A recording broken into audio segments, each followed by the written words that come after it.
Today's the day. Today we turn over the garden bed. It's been sitting here all winter.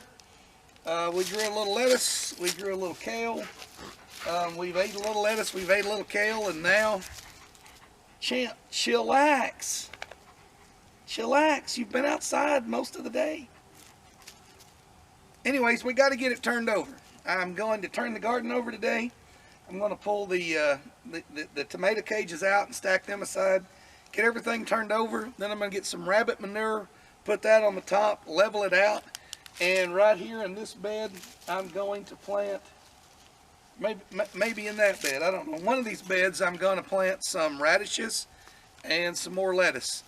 And I want to get a crop of those out of the way before I plant my peppers. So stick around. The yard's still a little wet from all the rain we've had, so I can't fill my beds up yet. But they're calling for sunshine for a few more days.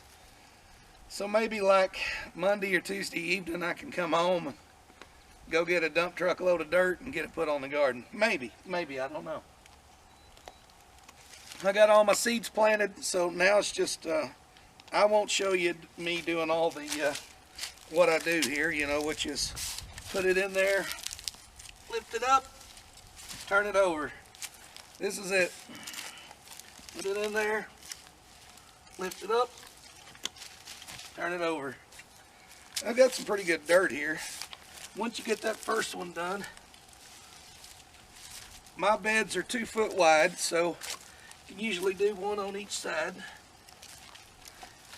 Sometimes I get a little overzealous and pick up more than I can, and basically all I'm trying to do is turn these weeds under.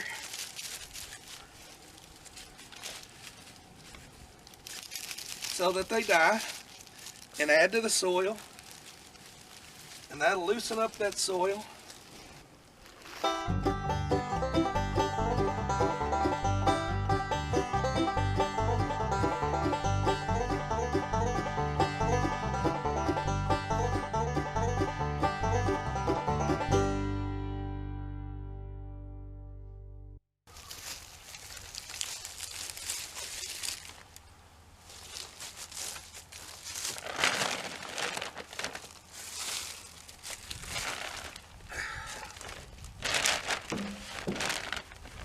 Alright, what I have here is chocolate chips. Nah, just kidding. They're not chocolate chips, these are rabbit pellets. And I'm going to split these 2 bags over the entirety of the garden. I'm just going to scatter them on top, and then we'll rake them in later.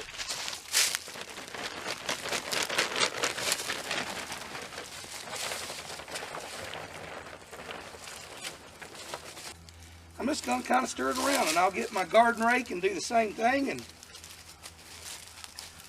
just going to level that out. And then I'll grab the other bag and add it anywhere I think it needs to be. Bring you back when I'm planting. I'm going to go ahead and put, as I said earlier, I'm going to plant some black seeded Simpson lettuce. I'm going to do a row of that right down the middle. And then on these 2 outer, I don't know if you can see the little lines, I just took a shovel. And that's just so I go in a straight line, don't get on top of each other. This here is a Easter egg mix spring radish. I used to just take these and sprinkle them along, and then I'd try to thin them out, and I'd always end up pulling out some of the good ones, trying to get the bad ones out. So I'm going to drop these about 2 inches apart. And I'm just dropping them in the ditch. And I'm not going to fret too much if an extra one falls. I'll cut out the part where you have to look at my butt.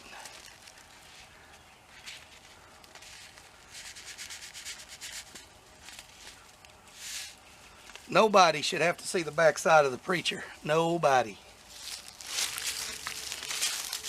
Okay, the 2 outside rows, that right there from Totally Tomato. Now, with the black seeded Simpson, I have a whole lot more seed, and I'm going to be a lot more generous because I'm cutting the leaves on these. I'm not looking to get a little round ball. On these, I want to trim the leaves off, and if they're too close together, I'll just cut them off. So the main thing is I'm going to try to stay right in that trench. And that's just so I don't spread it out.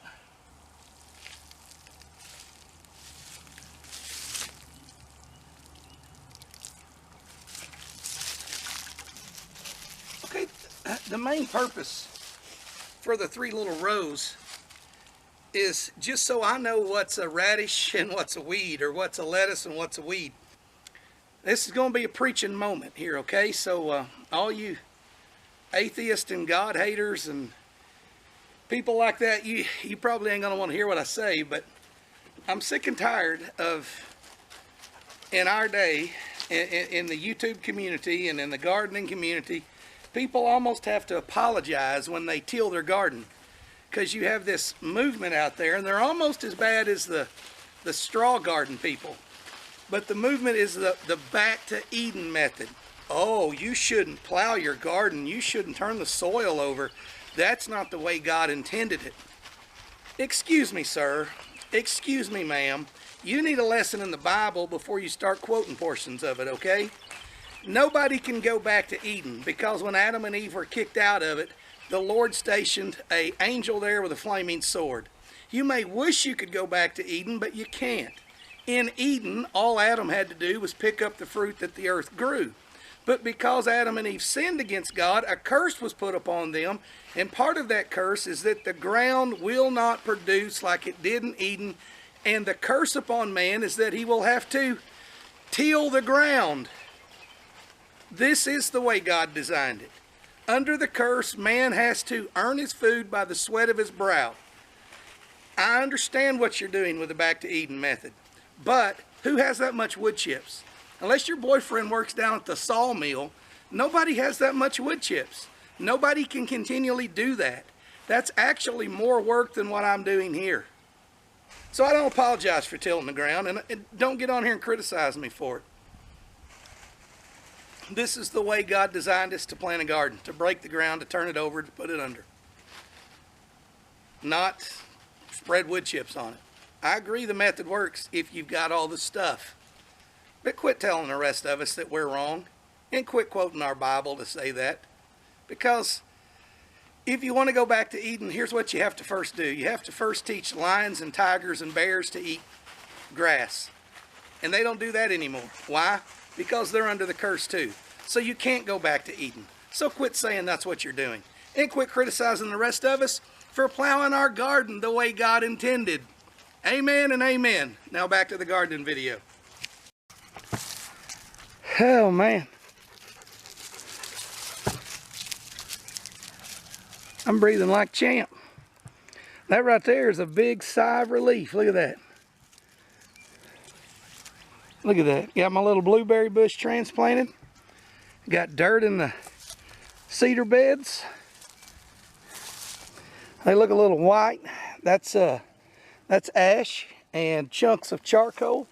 Some people call it biochar.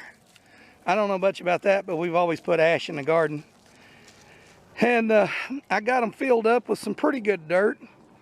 I wasn't able to get it down in the river bottoms, but I got about a 5-year-old rotten pile of cow crap and rotten hay. And it's about 5 years old, so I know the anything that was sprayed on the hay would be more than rotted away. Anyways, I got that in there. I got the ashes in there. I got 2 more bags of our favorite rabbit pellets. Let me get that split up between these beds.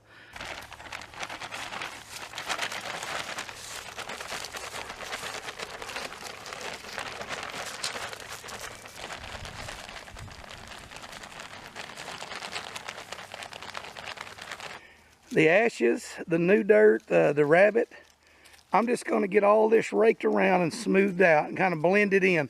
I'm not going to try to turn it over per se. I just want to get it evened out so I'm not planting right in a pile of like hard rabbit turd like that. So we'll get it broke up and then we're going to let it set. Remember, we got about a month before we put anything out here. Today is March the 18th. And it'll be the end of April before I do any planting.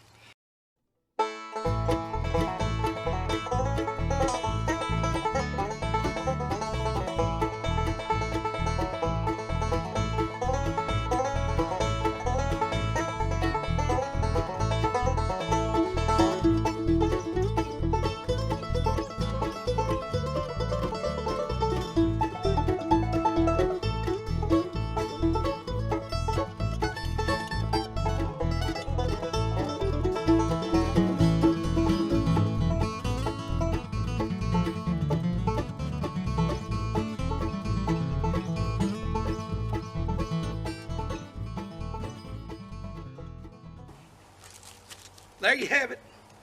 All the beds are prepped. All we need to do now is let the seeds and the seed trays grow. And we got all the beds full, so now it can rain all at once and I don't have to worry about getting dirt hauled back here or worried. I mean, the yard was still kind of spongy, but I got it done. And I didn't tear anything up too bad. I wanted to put dirt behind my shooting range, but tractor bucket, I had a big tractor. Bucket was too wide, I couldn't get back there. Thank y'all for watching.